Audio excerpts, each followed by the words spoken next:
What's up, guys? What the Duck back again, bringing you another video. I hate to say it to you guys, but I almost bailed on you guys. My buddy Joe came over the other night, which you guys know he has a silver 3rd gen Cummins. We did a headset install in his video. If you guys want to see that, it's a little bit farther down. But what I mean by bailing on you guys is I had recorded, or I had planned on recording the manifold install and the turbo install, so you guys can see the entire process going on. But not gonna lie to you guys, I've been so excited and eager to get the truck running that whenever he came over, we had originally just planned on cutting the bracket and maybe putting the manifold on, but it was going, everything was flowing together so easily. We went ahead and cut the bracket, it came right off. But I'm putting the steed on, it just went perfectly flush with everything, and everything was working out flawlessly. So we decided to go ahead and throw the turbo on, and we weren't able to record anything because it was getting late at night, but I didn't want to record it and just be crappy video footage, so I just want to get the video of the truck running with everything put back on it. But unfortunately, we got the turbo back on and we got the oil feed line back on, but for the oil return line, I could not seem to find the bolts that came off my HX35. I have this weird habit that every time I take something off, I try to put the bolts right back in so I don't lose it. So I'm thinking whenever I took the HX35 off, I went ahead and put the 2 bolts back into the HX35. So whenever I sold it, I probably ended up selling the bolts with it. Long story short, I had to run around for a couple of days trying to find 2 bolts for the S369, and it turns out I already knew this for some reason. I don't know why I was freaking out over it, but you can't use the stock bolts with the aftermarket turbo. Even my brother had told me that like a couple of days prior as well. It just slipped my mind. I think I was just so busy freaking out that I lost the bolts that I wasn't thinking correctly or straight. But I went ahead and brought the turbo up to Ace Hardware and got 2 new bolts. These are just 3/8 bolts, or 3 1/4 inch.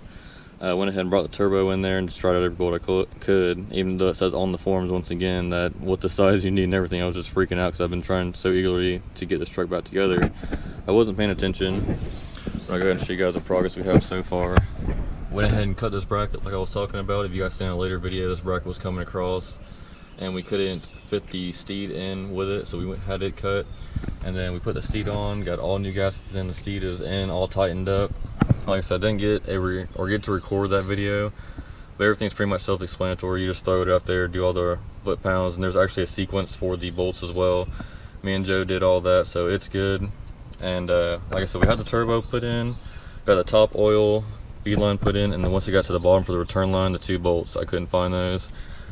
And that was just a blonde moment on my part, just being stupid because I'm so excited to get this thing back together. But everything should, knock on wood, get put back together today and should be running today. The only problem I'm going to run into, which isn't even a problem, is the downpipe.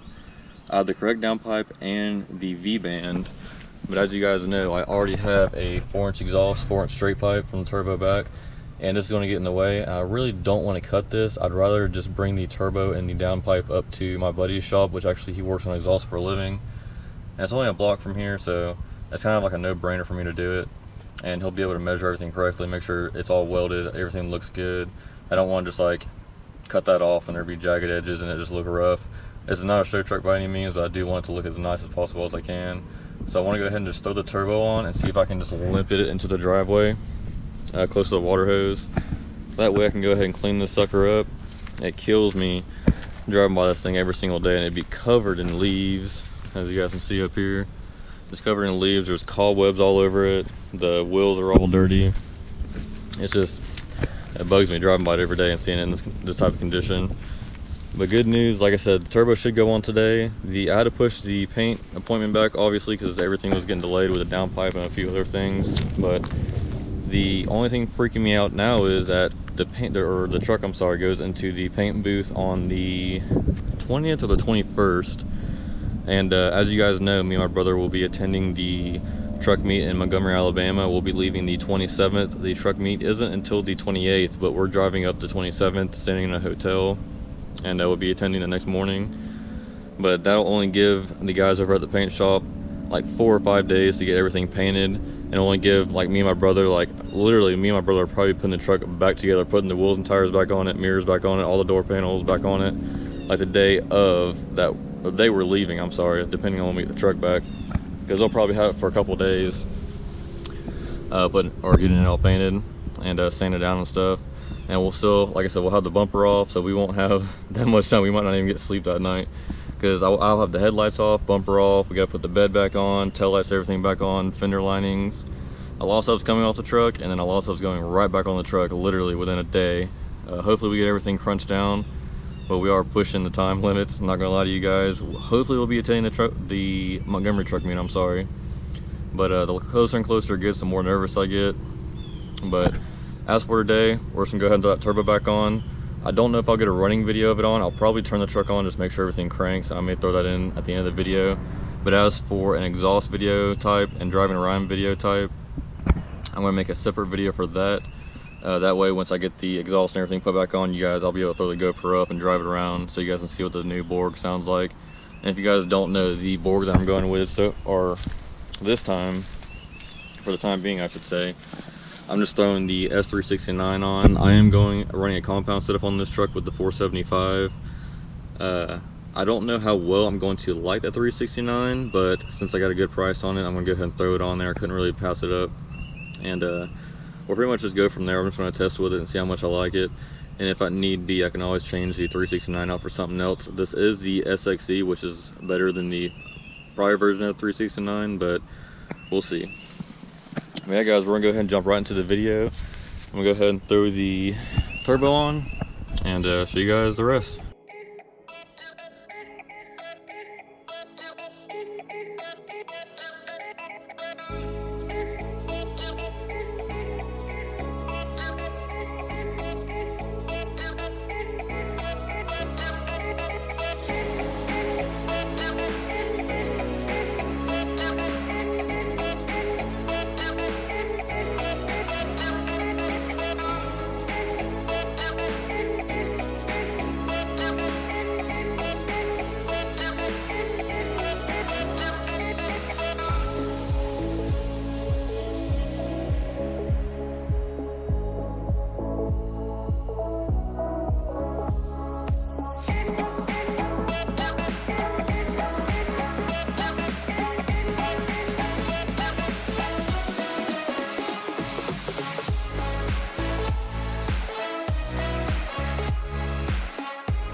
Well, the GoPro turned off on me. I didn't realize it, but I'll show you guys the process I've made so far.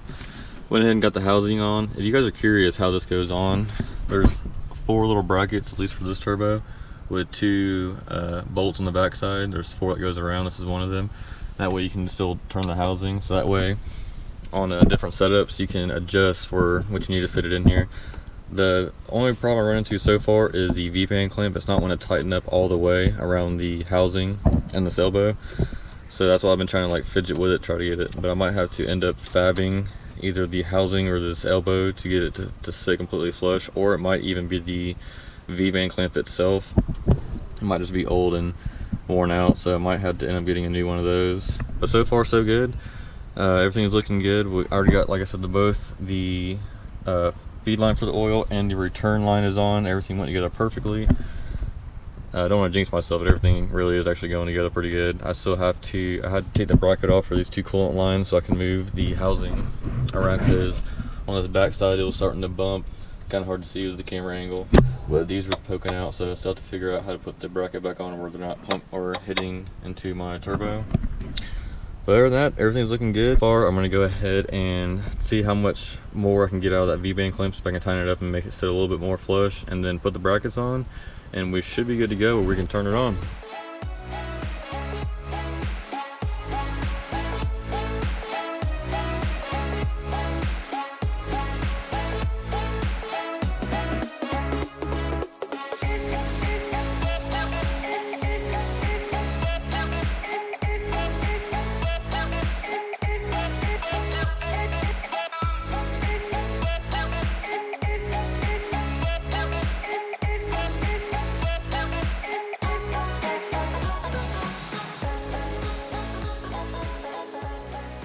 That's the spirit. Lighter is better. You'll definitely beat him now. What's up, guys? Been a few hours since that last clip. My buddy that pulled up on the motorcycle, we went and got something to eat, which I don't know was a good thing or a bad thing, because the entire time that we were eating and hanging out, all I could think about was the truck, because I got the entire thing done before we left, and all I was doing is worrying about if it would crank or not. But you guys are going to find out with me. I want to go ahead and set the camera down so you guys can find out with me. Like I said, this truck hasn't cranked in about a week and a half, almost 2 months, or not a week and a half, a month and a half, and almost 2 months. And it hasn't moved or anything. So like I said, I'll show you guys again what I did. Replaced the manifold and the turbo. I went ahead and switched out my Altima back over there for the primary battery. I'm not really sure about this battery. I need to go get my other Altima to put it in here, but I don't know if this is a good or bad battery. But put the Altima over there for the time being until I get my other Altima in here. But yeah, I want to set you guys down, and I'm going to let the air dog cycle a few times. And like I said, I'm going to get this one continuous long clip so you guys can see what it does. Like I said, it hasn't cranked in almost a month and a half, so I don't see it cranking right off the bat, but we'll find out.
Step back so you guys can hear me. I don't see anything popping off or any oil leaking. I don't know if I mentioned it in a clip or if I even recorded it, but I did put oil in the turbo beforehand.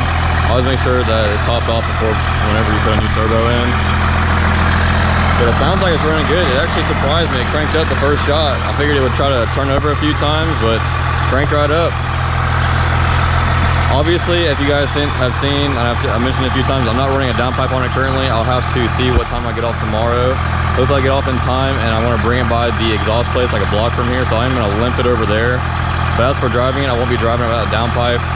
For the guys that are worried about that, I know watching this video, a couple of you guys are going to be worried about that, but I'm not going to be driving it, of course, without a downpipe. But that's going to be the next video I'm going to show you guys. I'm going to drive it up, about a block from here. I'll probably record the drive up there and see if I can get in there and actually record them welding and everything on. But as always, guys, I'm gonna let this run for a few more minutes, probably about 10 or 15 minutes, make sure nothing pops off and no oil is leaking. And as always, guys, thanks for watching. You guys have a nice day.